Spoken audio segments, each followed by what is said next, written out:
Good evening. My name is Botan and today I'm to speak about Rousseau and his view on education.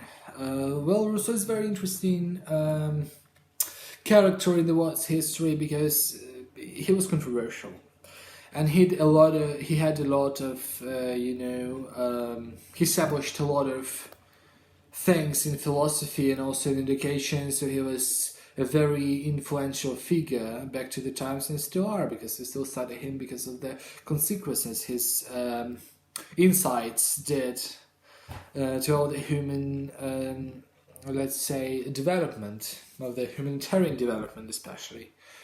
He presented himself as a man of paradoxes rather than remaining this a man of prejudices. He confronted the historian of educational thought with a considerable paradox. He wrote a very important work called Emile, of course in French because he was Genevan who wrote in French and then moved to Paris. However, after writing Emile for a long time, he was expelled from Paris, unfortunately. He observed that, I not write about others' ideas but about my own, and I do not see as other men see. It is a thing I have long been reproached with. So he already takes this individualistic approach, telling us that, well, I don't understand my predecessors, so I don't want to be, that much. To that much draw on my predecessors, the scientists that were before. However, of course, we say that was very much like media position that I'm not as they are, and I want to pose. However, of course, a lot of concepts were taken by him into work. He said that correct education disposes the child to take the path that will lead him to the truth when he was reached the age to understand it, and to goodness when he has acquired the faculty of recognizing and loving it. Of course, here we have already this philosophical, let's say, ideas, not ideas but basically terms, because there could be different ideas under each term coin. For example, we have the truth and the path to truth. So what is truth? We can write hundreds of PhD theses on that. And the idea of goodness, all the philosophical field. So if you want to study it more, go for the study of philosophy, because it doesn't make a lot of sense to study it now. Of course, education for him is different than just acquiring certain skills, attitudes. He thinks that this body of knowledge can be acquired by the child. Because a lot of things was just handed down by the civilization. He has this opposition between the natural habit of the person and the civilization. It was the task of the school to transfer this unchanged to each new generation. And education was to be the ark in which humanity as a social entity might be saved from the flood. And we have this concept of, Biblian flood given there. And he advances this idea of negative education, which is a form of child-centered education. We have that later. A lot of influence was there. His essential idea is that education should be carried out so far as possible in harmony with the development of the child's natural capacities by a process of apparently autonomous discovery. And Montessori, that I already made a video about, she, had this idea as well, but she put it in more, let's say, scientific terms. And so she took a lot of philosophy from Rousseau himself and his the students, let's say virtual students, that really thought of his ideas as being very relevant in different points of time. So in his understanding, education must conform to the natural processes of growth and mental development, and this root principles already touched upon stems from a concern to understand the nature of the child. And education should be pleasurable. That actually confronts the idea of the industrialization later, when education is the pain and the teacher is that, God who really punishes you if you do kind of mistakes. So it's different. He says the education should be pleasurable. And for children to have a good time when they are doing things which the present development of their physical and mental equipment makes them ready to do. The readiness for specific kinds of activities evidenced by their interest, and education should engage the spontaneous self-activity to the child. As already noted, the child educates himself in great measure. Most of his knowledge is based on that he discovers in his own active relations with things and people. He says plants are fashioned by cultivation, men by education. If a man were born tall and strong, his size and strength would be of no good to him till he had learned to use them. They would even harm him by preventing others from coming to his aid. Left to himself, he would die of want before he knew his needs. We lament the helplessness of infancy. We fail to perceive that the race would have perished had not man begun by being a child. We are born weak, we need strength. Helpless, we need aid. Foolish, we need reason.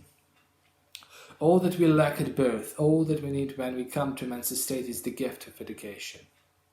So Rousseau's philosophy of education, therefore, is not geared simply at particular techniques that best ensure that the pupil will absorb information concepts. It is better understood as a way of ensuring that the pupil's character be developed in such a way as to have a healthy sense of self-worth and morality. This will allow the pupil to be virtuous even in the unnatural and imperfect society in which he lives. So here we see this idea that it was later taken by Montessori that, well, we should more think about ethical and, moral part of the education than the real information that is being put, because if they have the normal moral and ethical framework, the pupils, the children, in their adult life, they will be very good in the society, so we should care more about which people they are growing, but information is like of a big importance, but not that much. However, he talks in the scientific terms as well, because he thinks that the reason, and that is a very much Enlightenment term, is there, and there is no way to fight stupidity just but to adopt reasoning mind. And he says in Emile that the noblest work in education is to make a reasoning man, and we expect to train a young child by making him reason. This beginning at the end, this is making an instrument of results. If children understood how to reason, they would not need to be educated. This is the word by Rousseau. So the central concern of Rousseau was threefold. First of all, the first was to implant a taste for knowledge, and he believed that knowledge had to be given, but the person should also be taught how to acquire it when necessary. This will enable the student to estimate its worth and to love it above everything else. The concept of love in education is, not industrial, let's say. The second was to think clearly, and thus for Rousseau the important thing was that only those ideas which were accurate and clear should enter the mind. That means, this let's say influence the age of reason, obviously. Then the third was to furnish the right method. It was not only important to teach the student the sciences, but also give him a taste of it. This, for him, was the fundamental principle for all good education. Thus Rousseau placed Emile in situations that obliged him to depend upon his own strength to get his own bread, to think his own thoughts, to reach his own conclusions. By this, Rousseau was basically trying to say that Emile had to depend on his own brains and not on the opinions of others. Rousseau firmly believed that we learn things much better if we learn them by ourselves. So this great principle was that nothing should be learned on the authority of others. So individualistic approach. Rousseau had in view the education of the upper classes as well. He thought that the lower classes do not need education, as the circumstances of life produce in them the sense of equality, simplicity, spontaneity, and all the other virtues of which they stand in need. But in the children of the rich, who are brought up in luxury and artificiality, they require, natural education.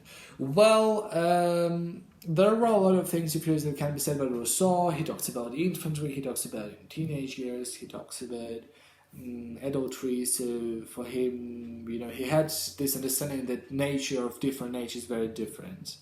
And you can't really compare a 6-year-old child and a 13-year-old child. And that's obvious for us now. But that was not obvious for people who lived like before.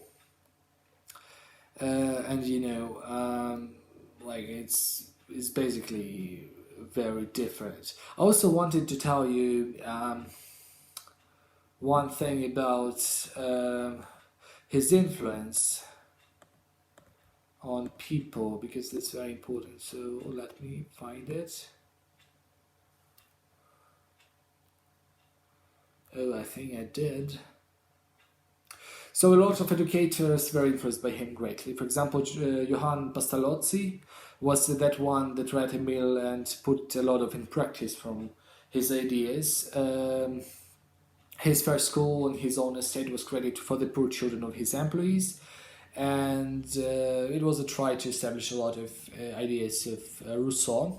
The same Friedrich Froebel, Leo Tolstoy, Branson Alcott, John Dewey, very big number of people working on education in different, times, but and with different success, of course. Let's say Pestalozzi, a lot of ideas were very influential, but the first school of him succeeded just 2 years, like succeeded, we can say, because it was working, but after that it was unfortunately closed. So you see.